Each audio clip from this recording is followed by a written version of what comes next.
perspective. That's kind of an artist word for if you take all your work for a large period of your life and put it up somewhere. It's like a great big scrapbook. Anyway, I'm the kind of artist who loves beautiful art. I try to give it some purpose.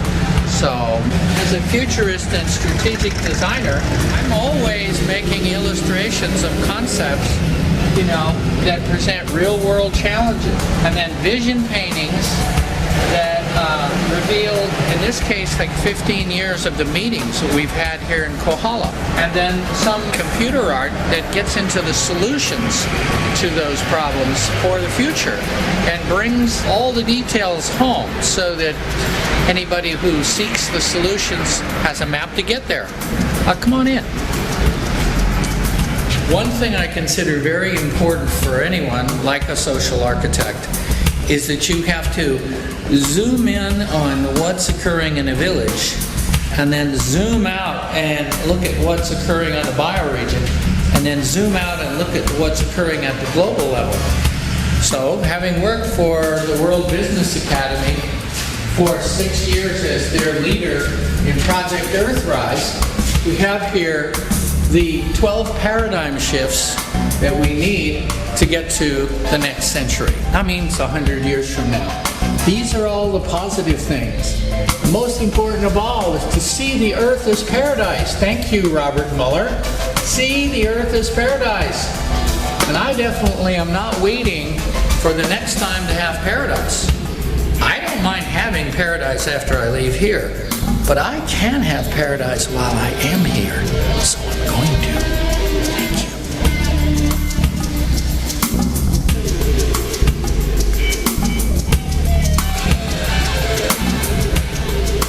This is how most people see their land, maybe in their dreams, maybe even after they've looked at a parcel of land. It's not exactly as rich in the legend and the mythology and the story that they might not like. There's a feeling in the heart that this is going to be, oh, the time of my life, the place I have always waited to live. But when you get through with the real estate guy and the lawyer guy and the banker guy and all that, pretty much a lot of the fun has already gone out of it. A lot of the fun and imagination has gone out of it. So I provide a service which is Mythic. And Mythic means that you can have a legendary life and live on a piece of legendary property. And live on it in a way that it is pure magic when you're sitting in the small sanctuary overlook that has been created for you, where you get to see the most magic pieces of the land. Landscape, sunset, clouds, whatever the long distance view is. We're talking about inhabiting a piece of land so that your soul and the soul of the land can actually have a chance to become partners before it's all over. Now, this means very often that you need to sit on the land until the land speaks to you.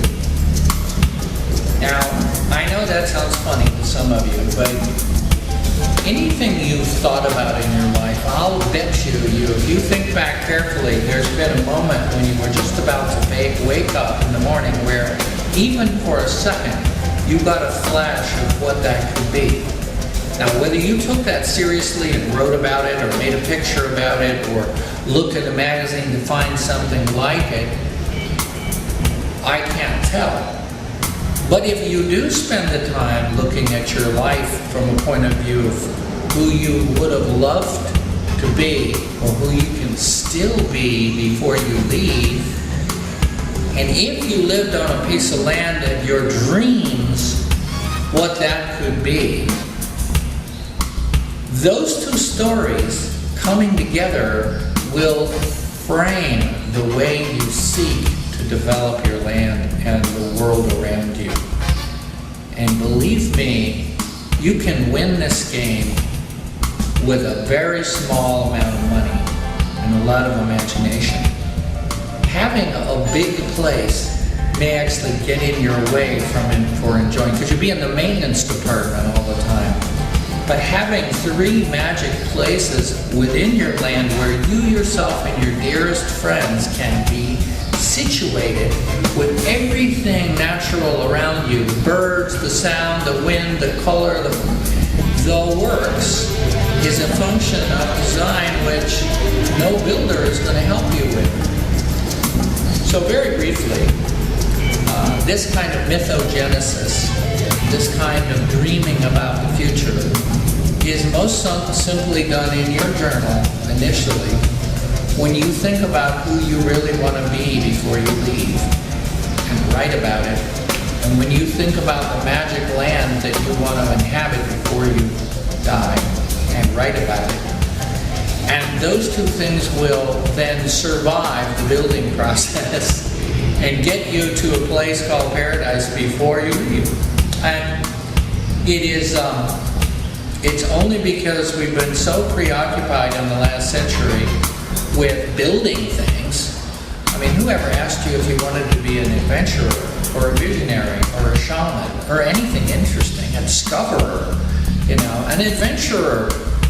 No, because the industrial age has pretty much flattened our imagination about that. So do not fall heir to that. You're still in charge of your own story and the future story of your land. Think about it.